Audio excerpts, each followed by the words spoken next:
My name is Margaret Elisabeth. I have several positions within the Green Party of the United States. I am the co-chair for the Lavender Caucus, which is our LGBTQIA plus caucus, so for the queer folks. I am on the Washington State Coordinating Council as an at-large member, so I help coordinate activities here in Washington State for the Green Party. And I just on this past Saturday won election for the steering committee of the Green Party of the United States. So I'm one of the people who help provide all the administrative functions for our national committees, which makes our party function. So I'm really grateful and privileged to have earned the trust of my peers and my colleagues to be able to earn their nomination initially, and then earn their actual election to my seats. So I'm really grateful for that. But that's who I am. I live in Washington State. I live here in Seattle itself, downtown. I'm not sure, in the Columbia City area. And I've been here for about 8 years, and I love it. I visited back in the late 90s. My biological mother lived here, and had a chance to visit, and it was one of those magical June days that we get here sometimes, where the sky is just the bluest of blues that you've ever seen. And I was in Kirkland, and I was sitting outside of a coffee shop on a like a little balcony, and I looked down the lake to the south, and I could see Mount Rainier just towering, this amazing snow cap in this azure sky, and with these green mountains and the blue lake. And there was a feeling that came over me. It's rarely happened, but I thought, this is it. This is it. This is home. And I spent the next 20 years trying to get here. And it finally did. Well, that's great. You're doing really like the nitty gritty work of organizing, it sounds like. I'm trying to. I think it's so if you're a political party, it's obviously being different than like an activist group. But within the Green Party, at least, there is this really strong activist element. So I'm able to get out there in the streets and represent, us as a party, and I'm able to community organize and things like that, as opposed to just being sort of a, let's say, an electoral-based organization, which political parties basically are, right? Like DNC and RNC they will fund other groups that are more activist-based, whereas the Green Party just does it all in one shop, if you will. So that's good. And I do like being out on the streets and helping get things going, because I think here, like in Seattle, and I think it's important to kind of keep the conversation a bit narrow to our specific area. But as you know, the Tax Amazon initiative just got passed. And the Green Party played a pretty big role, we think, for us at least, in helping get that going. But leaving aside our actual party perspective on that, as a citizen just living here, I think it's really important to understand the situation that we find ourselves in. We as citizens face in our city councils, in our local organizing groups, and every place that can be impacted by big money. And that means that we as individuals need to have big voices to combat that. And the only way you have a big voice is by having people lend their voices to you. It's the voice of the people on the street. And the voice of the people on the street has been clear, I think, here in Seattle for the last 48 odd days, during first the initial protests against the George Floyd killing, and then eventually what became the Seattle Autonomous Zone, or Capitol Hill Autonomous Zone. And that continued sustained protest, as you've probably seen, has actually produced for real systemic change, at least in the prospect of legislation, to change our city. Our police department's been defunded by $79 million already.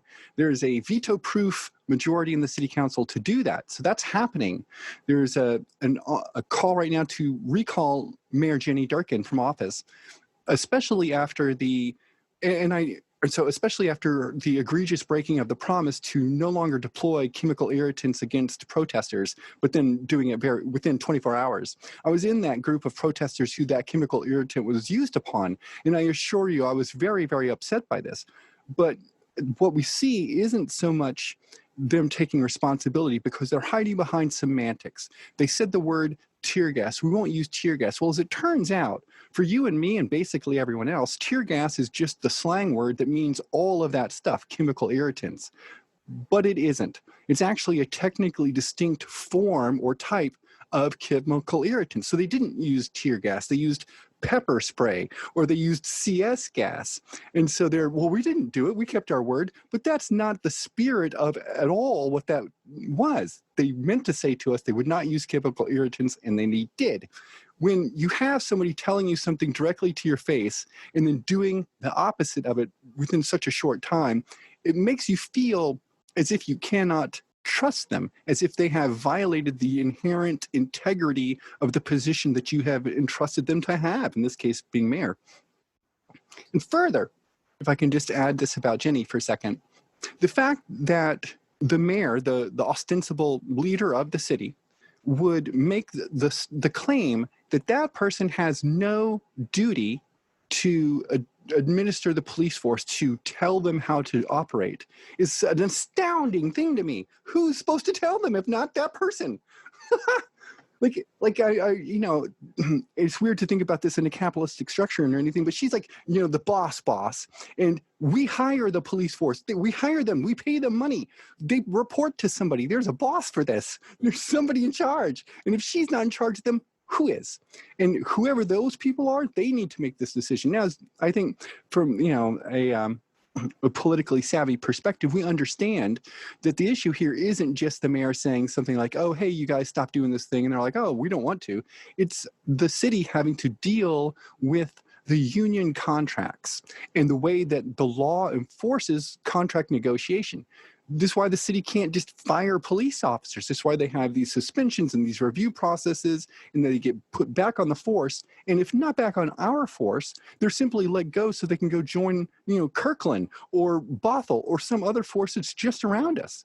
And thus this cycle of abuse and unaccountability continues from police officer to police officer, from department to department, and eventually it impacts city government from city government. Because if you are in this situation and you have no accountability for the people to whom the city turns to enforce its mandates, then you have essentially a group of people with an authorization to use force against the citizens with no accountability. And that is an unsustainable situation for a country that purports to be ruled by law. And I would challenge people in a real way to understand that a country that is ruled by law means that no one is immune from it. No one is above it. You can't buy your way out of it. You can't be born into a situation where it doesn't apply to you. If anything happens where you can somehow not be held to the same standard of law as other people, we have a different situation in our hands than a country being ruled by law. And I think that's obviously the case. I'm sorry that was a long-winded introduction. Woohoo! No worries. That's what I like on here. We do. That's what I love. Do we even still know, or has anyone actually said who ordered the closing of the East Precinct? As I remember, it's been thrown around as, oh, so-and-so did it, so-and-so did it. Do we have a definitive answer? Do you know yet? I haven't heard anything directly. I've heard, here's what I've heard. The police spokesperson said that Chief Best and Mayor Durkin agreed that that's the best plan. Now, of course, when Chief Best came out and said, I didn't agree to this, that clearly puts into perspective that some other situation was at play. So who could have given an order to the precinct to have them all drop back and pull away other than the mayor? Perhaps who's more in charge here? Is it the governor? Perhaps the governor could have said that. I think that's a reasonable supposition, but I don't know if the governor got involved in this in any way whatsoever, except to tell Trump to not send federal troops in. But it does beg the question, who is making these calls? Because remember, just that morning, before they withdrew, the city workers were out there installing concrete barriers in the street to fortify the street against the continued protests. Within a few hours of that, the city workers just left, and the police officer, well, they boarded up the windows, and the police say they abandoned the precinct, except that didn't actually occur. They boarded up the windows and they withdrew their presence from the street. However, I was down there every night and I had a camera with me and I was going around and interviewing people and filming stuff, when I had permission to do so. This particularly the art, because as you've seen, it's all gone, and what they tried to preserve, they've destroyed and all the rest, which was really important for all of us independent media folks to get down there and document it, because this is a massive thing in our city's history in particular, probably in our country as well. And so it's important to be mindful of the historicity of this process. Nevertheless, there was so the windows are boarded up with the plywood, and people are making murals on them and such, as you're wont to do. And one window didn't have plywood all the way to the top of it. At the very top, there was about a 2-foot section where the plywood stopped. And you could see for the entire time that lights were on the inside, and you could see shadows moving. So when the police say that we abandoned the precinct and everything, this is a clever ruse. They did not abandon the precinct. They just stopped being out on the streets fighting us and stopped running around and enforcing any sort of community standards that they might normally have been doing. Like, as you're well aware, I'm sure most of the listeners are too, there were shootings and stuff in the Capitol Hill Autonomous Zone. In one of those cases, and you can listen to the police scanner call logs on this, it's an incredible thing. You might remember there was a white minivan with no plates on it that had been driving around and been seen. Eventually, those guys got out, right? They were a bunch of Proud Boys, and they got in a fight with a couple of people, and people got shot later. Well, the police, about 18 hours prior to that, had already been talking about that on their scanners. They already knew that van was driving around and had this group of people, because it had been reported multiple times. And at no point did they ever do anything about that or try to prevent this flashpoint situation from happening.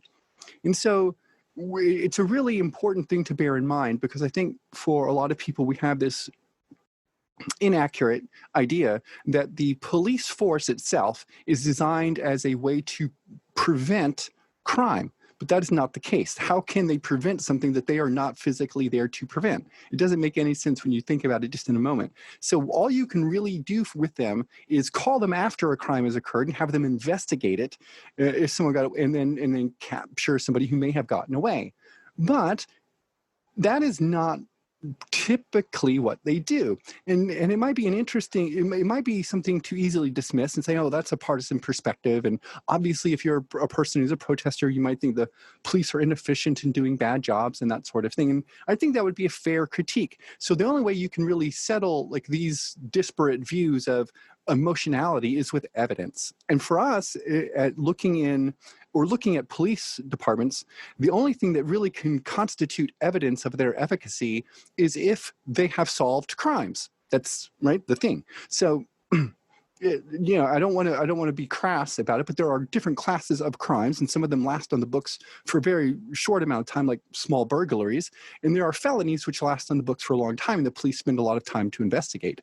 So in our city here in Seattle, we have over 1,000 cases of documented sexual assault, which are still unprocessed, which have never even been really investigated. So I wonder if a police department is supposed to investigate crimes, why these crimes are not being investigated. And instead, our police officers engage in revenue collection by enforcing parking fines. Now, that also seems like maybe a partisan perspective to take.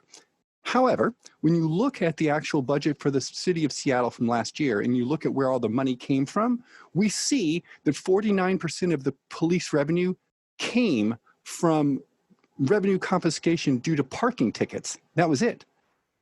And I understand the city needs money.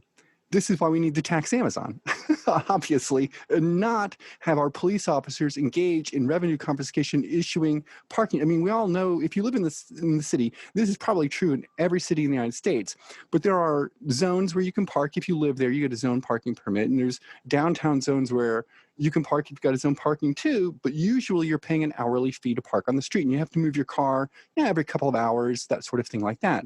Well, that's just a tricky thing for lots of people who work downtown and have to park. So you end up with police officers all over the place just writing ticket after ticket after ticket. That's their whole job. Their job basically consists of doing revenue collection.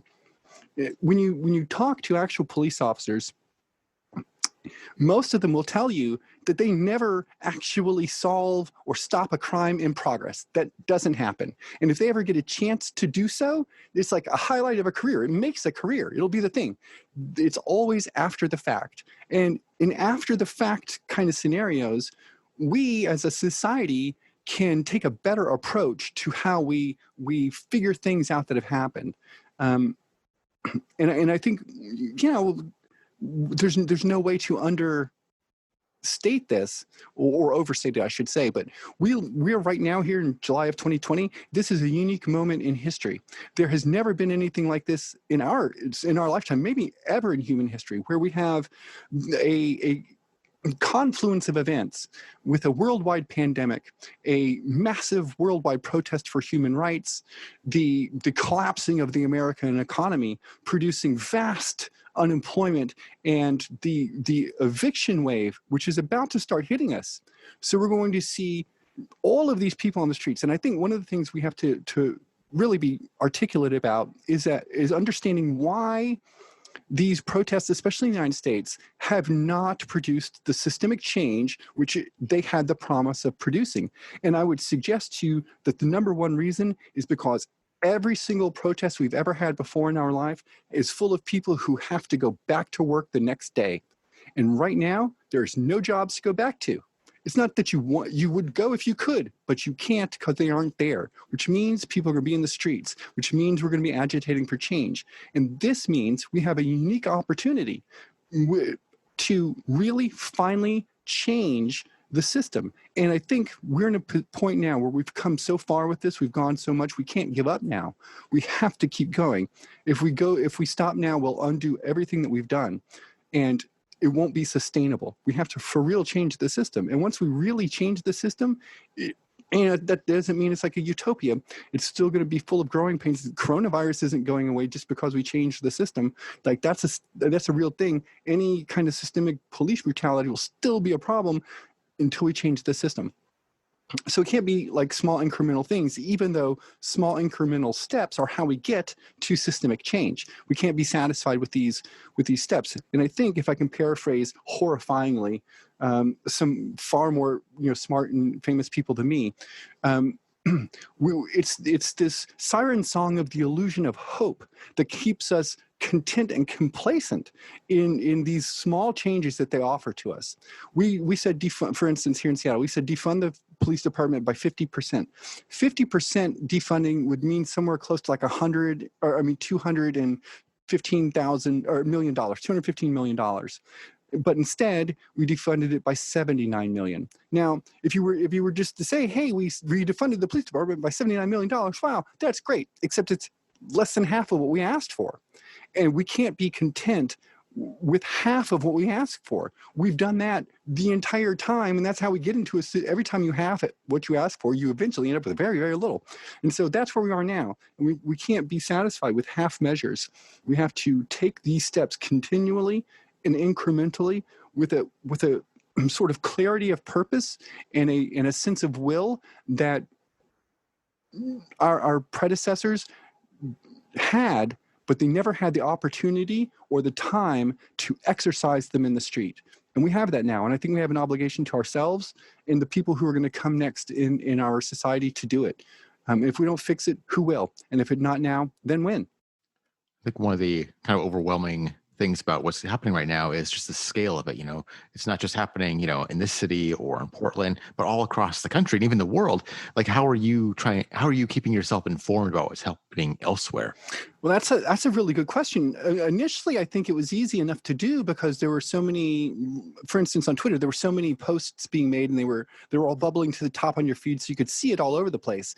I'm sure we've all seen recently, like in the past 3 weeks or so, hey, it's like as magically the protests have stopped because they're not showing up on our feeds anymore. Yet I was just at a 10,000 person protest to defund ICE last weekend. That happened. And there was no coverage of that. There's no algorithms showing us these things in our Twitter feeds and our Facebook stuff. So how do we find it? That's a really excellent thing. I'm happy and privileged to be part of an organization that is the Seattle Protest Network. And the Seattle Protest Network has thousands of people all scouring the internet and scouring foreign sources of news to find all of this stuff and bring it together in a collection so that we can look at it.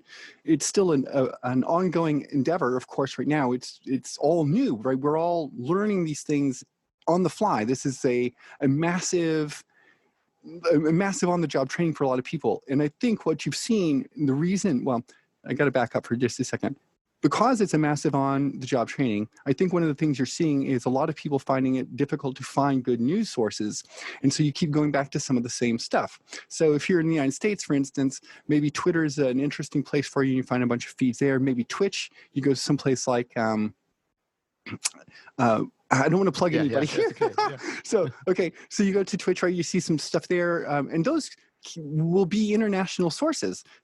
Streamers are all over the world. But if you don't have access to that kind of stuff, it is in fact very difficult to get information. So as I mentioned, I'm in the Seattle Protest Network. Outside of that, I specifically make a point of going to scour the internet for some of my favorite news sites in other countries. I particularly like The Independent over in the UK, who does a really good job of reporting on incidents there. I enjoy Le Monde, which gives me a decent view of what's happening in France. And I think that, as somebody who wants to be informed, it's an overwhelming deluge of information. You simply cannot be informed of all of it. It's an impossible task. So you have to prioritize and focus. And, because these issues are happening across the world and literally in our backyards, I think most of us tend to focus where we are. But if there's a kind of a commonality, a thread, of course, which runs through all of these things. And the Black Lives Matter protests across the world have unique characteristics to them everywhere that they are taking place. And I think, for me at least, one of the best sources that I've encountered, and I know this might seem weird because it's not like traditional news sources, but it's actually just making friends with people in other countries on my Facebook feeds and then asking them what's going on. And then they show me what's going on in their countries from their friends who are streamers and that kind of thing. And I think what we're seeing is a massive shift from traditional news coverage sources, big, like CNN and New York Times and this kind of stuff, who are still doing these coverages, but with thousands of independent media. I mean, I say independent media in the sense that, like, sure, some of them are, got nice rigs and they're actually like real, they got channels and all this kind of stuff, but a lot of it's just people streaming to their Facebook page or to their Twitter, and it's just cell phone cams and all this kind of stuff. And so that gives us a view and a picture which is far greater than we ever could have gotten before. And that's basically how I go about trying to stay up to speed with what's going on. And even, it's still just overwhelming. You always are always missing stuff. Even in our own city, there are protests and things going on every day that, by and large, I have no clue are going on. So there's lots of folks that have been kind of watching these protests from a distance. And I think from talking to people, there's a lot of people that want to get involved, but maybe they don't know how. Do you have any suggestions for them? Well, that's a good point. And I think it is a really important element of this conversation. And this is going to be a weird, perhaps, tangent to make this point. So if you can allow me just a bit of an indulgence here. In the military, in order to have a soldier in the field, you need 13 people in the rear all doing their job.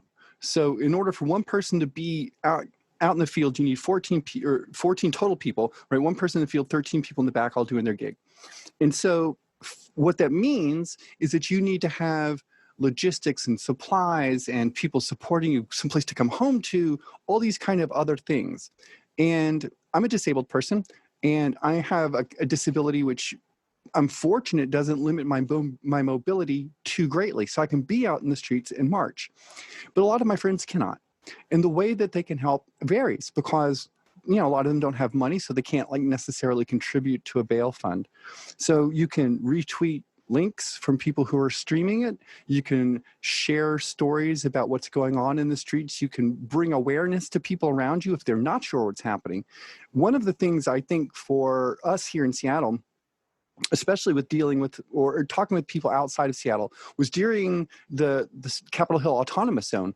There were so many let's say, conservative and right-wing rumors about what was going on there, that many people had this impression that it was, I don't know, but their stories about it seemed very over the top and full of hyperbole. So I made a point every night. There was a whole bunch of, like, and I'll address some of the rumors, like we were running out of food, there's no medicine, I mean, this kind of stuff like that, right? So I think when the whole we were running out of food thing started going, I was in the Chaz actually filming, and someone was talking to me on my stream.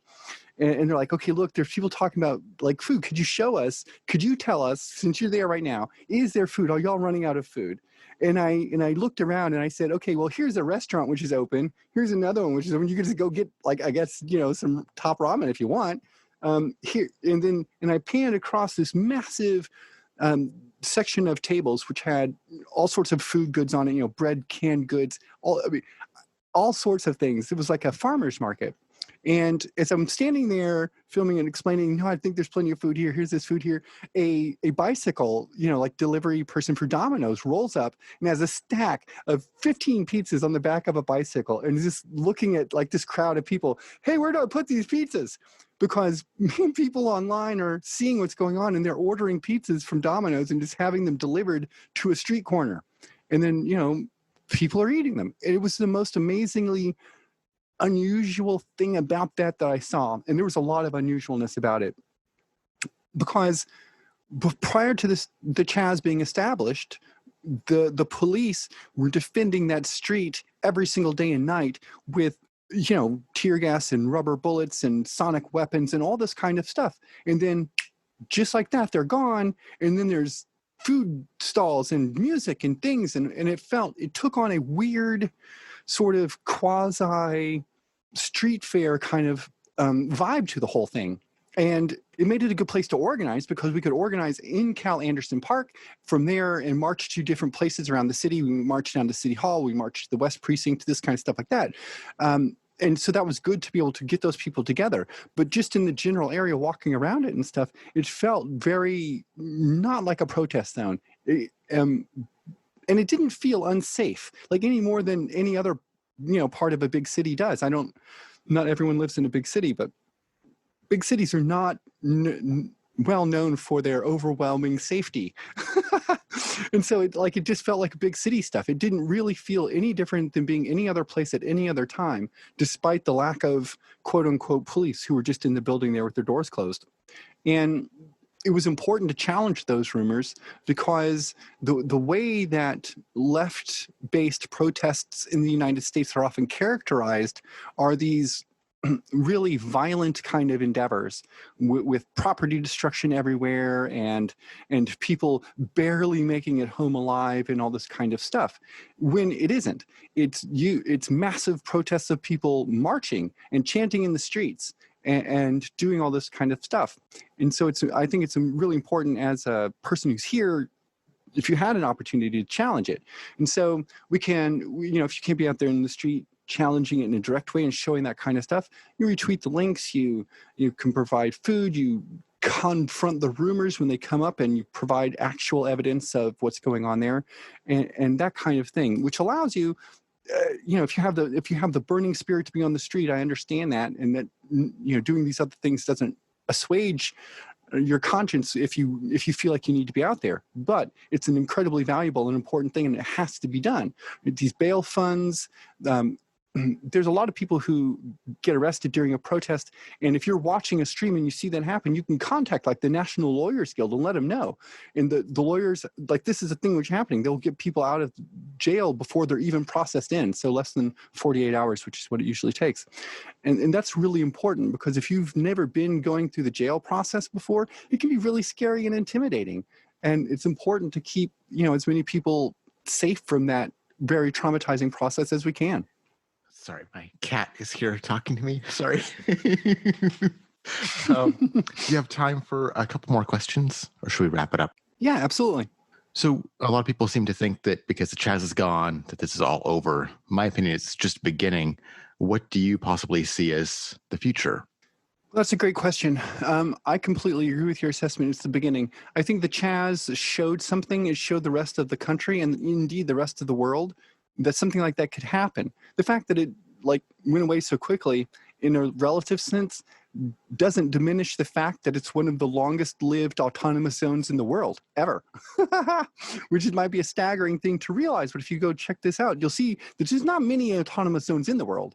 And the fact that the Chaz made it to, I think, number 8 before it got shut down was pretty amazing in terms of like length of an autonomous zone. So I think, yeah, the shutting it down didn't end it at all. We're like water, and water flows.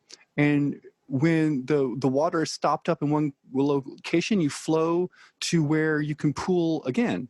And you pool again, and you form the same structures. And we as a society have to understand the power that we have. Right? We want to change our society, but we don't want to hurt our fellow Americans. And so we do that by engaging in active protests in the street, by demanding change, by not being pacified or mollified by these incremental measures. And we see across the country people looking to Seattle, especially when the Chaz was up, for inspiration and guidance. And you'll see, and I think one of the things that really showed me how inspirational we were to the rest of the country was about halfway through it, Portland tried to do one too. And the police in Portland reacted quite differently. And in fact, as we know right now, there is a vast militarized presence. Like there are federal troops there who are not affiliated with any law enforcement organizations whatsoever, driving around in unmarked vans, pulling people off the streets and disappearing them. That's happening in our country right now as we speak. And I'm worried about that. We all should be worried about that. That should never be permissible.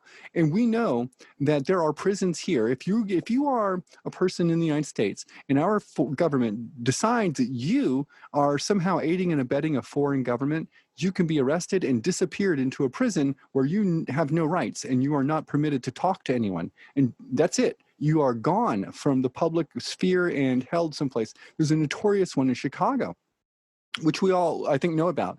And so it's really important for us to understand what's happening right now.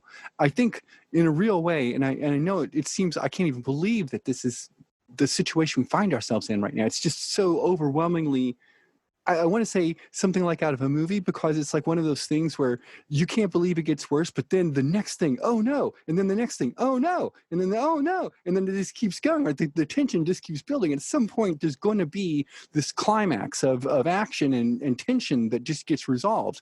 And I'm afraid that the way this tension is built up in our country, it's going to be the kind of like a seismic thing, which is to say an earthquake. It's going to shift and shatter, and there's going to be many people hurt because of it. And I don't know that there's any way to avoid it. We have, well, let me caveat that. There is a way to avoid it. I just don't think we can avoid it with the government that we have right now, because the leaders we have right now are feckless. And they have no moral authority, they have no ability to lead, and nobody trusts them. And the only way you get through a crisis is when you have systems and leaders in place that you trust who are going to get you through this, because otherwise the panic sets in and you start panicking, and people, when they start panicking, start doing stuff which ultimately many times it doesn't work out to their long-term benefit. And we're basically, every state is kind of forced now to be an island unto themselves to deal with coronavirus. So, you know, if our state, Washington State, has to bid, for instance, for PPE gear against, let's say, Oklahoma, I bet you we can buy every single piece of PPE gear we want, and Oklahoma gets nothing, because there's no way they can outbid us. Our state alone has the 13th largest economy in the world. There's just no chance they could compete. So how can that possibly be a thing that we as Americans think is okay? It just can't. But that's the system that we are now dealing with right now with our federal government, simply forcing every state to go it alone. We have to do something different. I know we have these interstate compacts here on the West Coast, right, ourselves, and Oregon and California and maybe Idaho if they want to join, maybe Nevada a little bit later, and Montana, right? So we're all together operating as one collective unit. They did a thing in the Midwest where they're doing the same stuff up in the Northeast and in the South.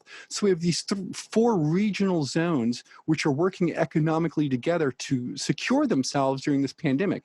The whole not the whole point, but one of the points of a federal government is to help regulate this process so trade and commerce between these states and these sections is dispersed and evenly distributed so that states don't have to compete against each other, blah, blah, blah.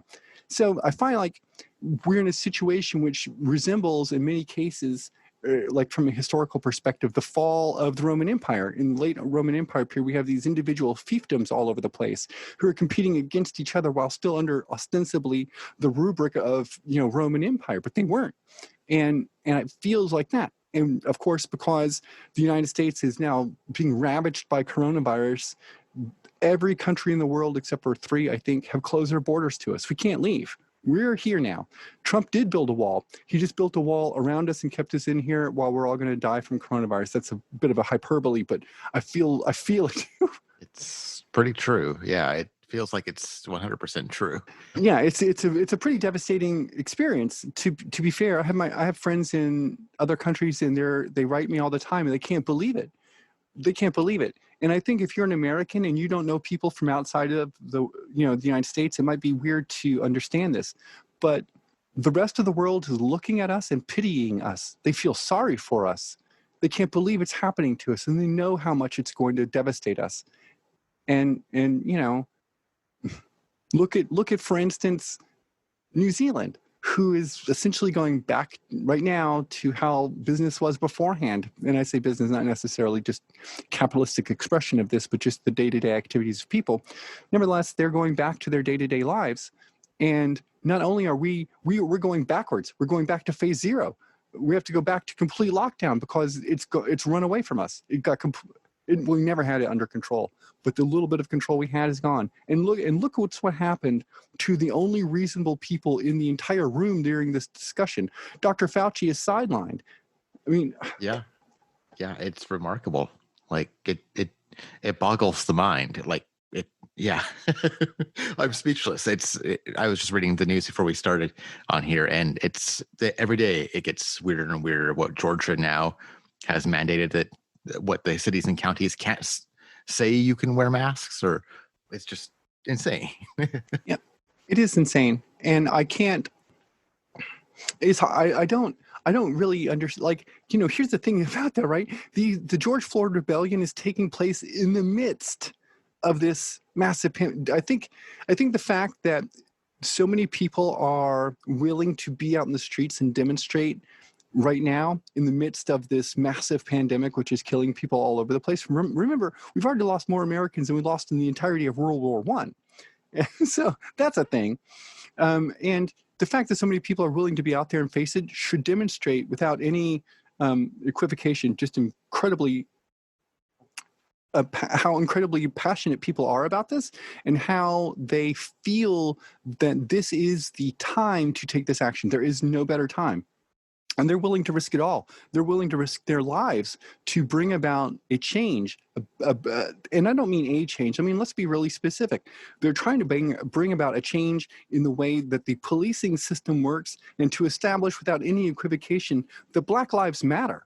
And the fact that we have to still have this conversation is a staggering thing to me. I mean, I want to say one of my first memories really as an adult person in the United States was the Rodney King trial and then subsequent riots. And in fact, it was the beating initially that I recall even more than that, just the videotape of it, because that was really at when like people with hand cameras was just really able to be a thing. And so it was like this really new thing. Oh my gosh, it's real, like candid footage. And it was this horrifying beatdown. And I thought at that time, and I know this seems like remarkably naive in retrospect, but I thought, this is the modern moment that's going to change, you know, our American society. I viewed it kind of like, you know, when Nixon and Kennedy debated on television for the first time, and Nixon completely lost because it's on television. So I thought, you know, the newness of the medium, showing the raw, unedited footage, you know, and not just police, that would be the thing in that same way that would produce this catalyst. Was it? I don't know. It's been so many years later that is hard to credit it like that. But maybe it was. Maybe we're still dealing with the fallout of the Rodney King beating and not holding those police officers accountable. That unaccountability, that being able to just get away with, well, in this case, it wasn't murder, but essentially it's only a matter, it wasn't because they didn't try. So, the ability to get away with crimes and not be held accountable for it, I think really cuts to the heart of the issue that so many Americans don't trust the system. They don't trust any of our institutions. They don't trust the CDC, they don't trust the CDC. And of course, now with the COVID-19 and the administration ordering that all the data bypass the CDC now, how this specifically undercuts the trustability of that organization. So when we come out later and we have a vaccine for this and the CDC says this vaccine is going to fix it, there are going to be a whole lot of people who know that they weren't giving them accurate numbers about what's going on now, and so therefore will not believe them. And this is going to be a generational thing that continues. And we need to understand that this is how, like, tin pot dictators and tyrannical fascists rise to power in states. They undercut the trust of the public in the institutions, and eventually the institutions are meaningless, and there's nothing there except the naked fist of the fascist government smashing down on its citizens until they're liberated by another country. I mean, is that really the place where we're going to be here in the United States in 2030? Is there going to be a massive civil war here where there's 50 million Americans just hunkering down every night, hoping some other country decides that they can't deal with this anymore and comes and saves us? I mean, I hope so. I think we need to be saved. If we can't save ourselves, somebody needs to help us. Well, if people want to learn more about you and your work, where should people go? Well, that's a great question. So, okay, so my work right now is really focused. From right now, July 16th until July 25th, every third party in Washington State, the Green Party, the Libertarians, everybody else, we all have to gather signatures to get put on the ballot so we can run another candidate instead of just Republicans or Democrats. This is a huge problem for every party in the state and every state around. So right now, my effort is on what's called ballot access. So I am, as often as I can be, out at a place called Twice Sold Tales.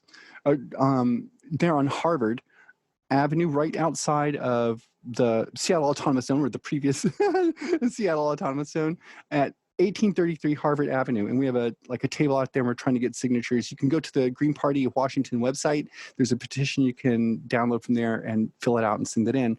We need 1,000 signatures to get on the ballot to be able to run candidates here in the state to challenge. So that's what I'm doing in the next couple of weeks. If you wanted to actually meet me, you could find me there. Outside of that, my own personal activism, you can find me on YouTube and Twitch under Green Television _. And you can find just that's just me doing activist stuff and that kind of thing. But my political career, and if you're interested in that kind of thing, you can find that on the greenparty.org site. And you can find it at the Washington State Green Party site as well. But in my normal life, I'm just a streamer on Twitch trying to be out there, change the world. So if you ever want to just hang out on those occasions, you can come and spend some time with me there. That would be cool. We'll make sure to have all those links in the show notes. Thank you so much for your time and all the work you're doing. Thank you, Jason. Thanks for asking me on, and thanks for giving us a chance. I say us, but giving me a chance to talk about what's going on here in Seattle and give a chance to plug the Green Party just a little bit. Yeah, anytime. And please, if you have any questions, if you would like to do any kind of thing, follow up later, just let me know, and I'm happy to arrange it and make time to do so. I really enjoyed our conversation today. You've been listening to Talk to Seattle, and I've been your host, Jason Rigdon. If you liked this episode, would you please share it on social media? Most podcast clients have a little share button. Click that and tell people why they should listen. If you want to support Talk to Seattle, would you please give the show a rating and review on iTunes? It really helps new people discover the show, and it makes me happy. Follow Talk to Seattle on Twitter at TalkToSeattle, and email any questions, comments, or suggestions to jasonrigdon@gmail.com. Thank you so much for listening.